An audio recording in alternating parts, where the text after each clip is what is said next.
Istanbul, voyez les premières images. La mosquée bleue et Sainte-Sophie, des minarets comme des crayons finement taillés pour écrire sur un ciel de lapis-lazuli. Pas d'erreur, nous sommes à Istanbul, c'est-à-dire à Byzantion, Byzance, Antonion, né à Roma ou Constantinople. 2700 ans d'histoire, ça vous altère un peu. 27 siècles de marche et combien d'autres encore à traverser. La chaussure mérite bien les soins que lui prodigue le cireur dans son atelier portatif décoré comme un trône. Et le promeneur qui change de siècle en changeant de rue aura bien gagné dans un instant cette petite heure de repos et de méditation fumigène au bout d'un narguilé, alambic roucoulant qui distille, me dit-on, une agréable saveur de cigare à la rose.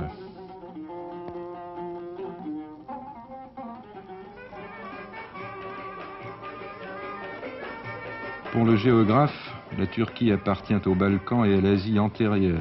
Pour nombre de peuples d'Europe et d'Afrique, c'est le souvenir d'un empire. Pour le diplomate, c'est la gardienne des détroits, célèbre mâchoire géographique surveillée du coin de l'œil par toutes les chancelleries du monde. Est-ce l'Europe? Est-ce l'Asie? L'une et l'autre se regardent de part et d'autre du Bosphore, où le ferryboat des temps nouveaux entretient la conversation.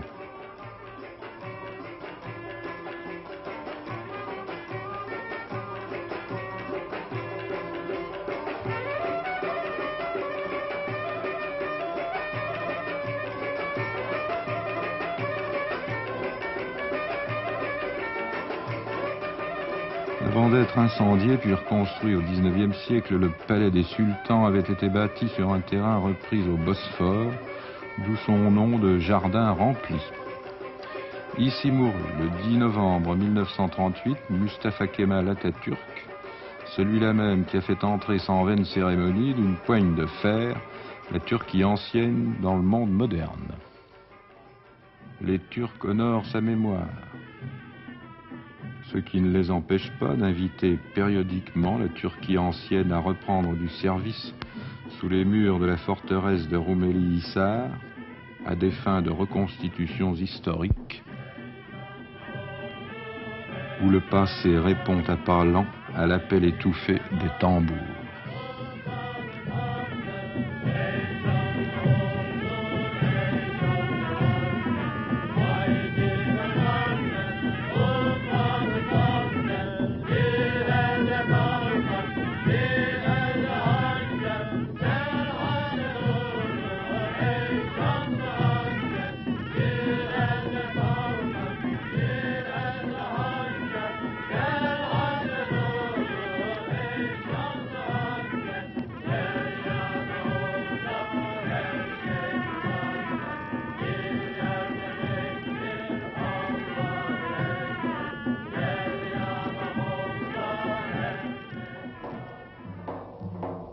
Des combats simulés à l'arme blanche mettent fin à l'évocation. Il arrive qu'ils mettent également fin à la carrière des danseurs de folklore militaire qui ne réussissent pas toujours à se glisser entre les arabesques tranchantes du cimetière et du yatagan. On ne saurait mettre trop de réalisme dans une reconstitution.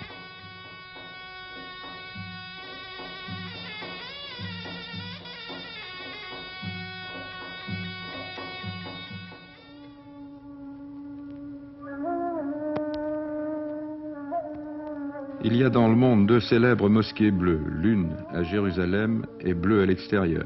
À Istanbul, elle est bleue à l'intérieur. Les visiteurs la préfèrent souvent à Sainte-Sophie, mais les visiteurs ne savent pas toujours ce que l'architecture doit à l'illustre basilique de Justinien. Ils ne savent peut-être pas tous non plus que la ville de Pergame a donné son nom au pergamène ou parchemin.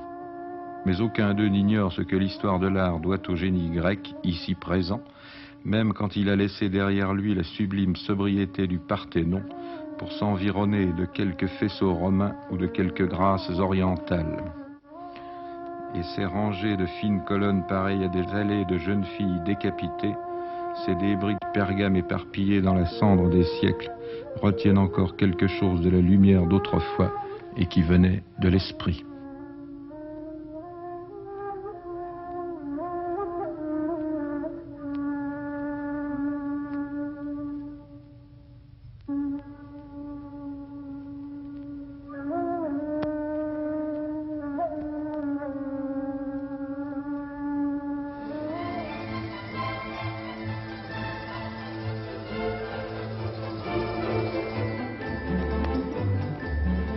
fait de monument, la pièce montée humaine n'est pas le plus facile à bâtir. Pour le défaire, c'est plus simple, il suffit de retirer quelques pièces du rez-de-chaussée.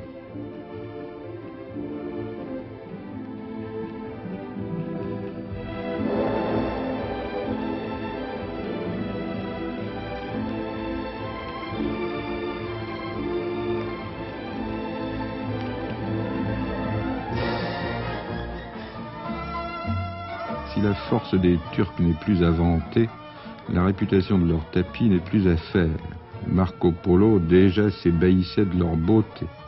Aujourd'hui encore, les artisans refusent d'employer des couleurs chimiques et gardent le secret des teintures naturelles.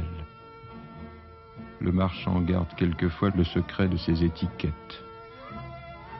Souvenir, souvenir, voyager, c'est acheter un souvenir, emporter un tapis, s'accrocher un peu de vaisselle de cuivre dans l'imagination, faire marcher le commerce, renouveler le mobilier de ses rêves, envoyer des cartes postales qui arrivent après vous, remplir ses trous de mémoire et vider ses poches.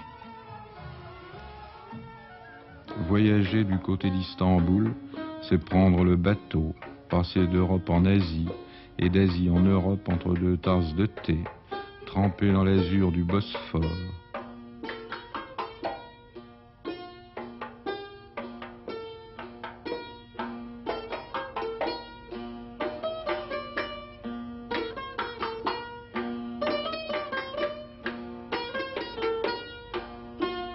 Reculer pour mieux sauter les siècles.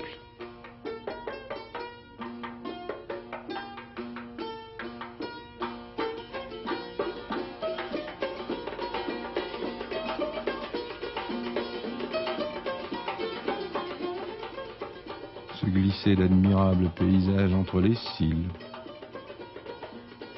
Glisser, glisser.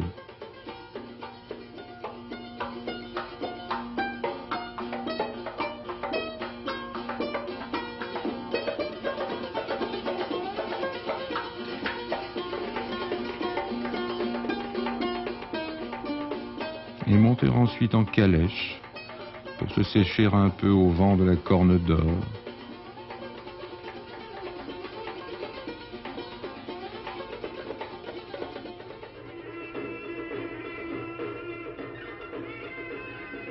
Admirer comment les femmes s'habillaient, quand elles s'habillaient, comment elles dansaient gracieusement, quand elles ne savaient qu'une danse.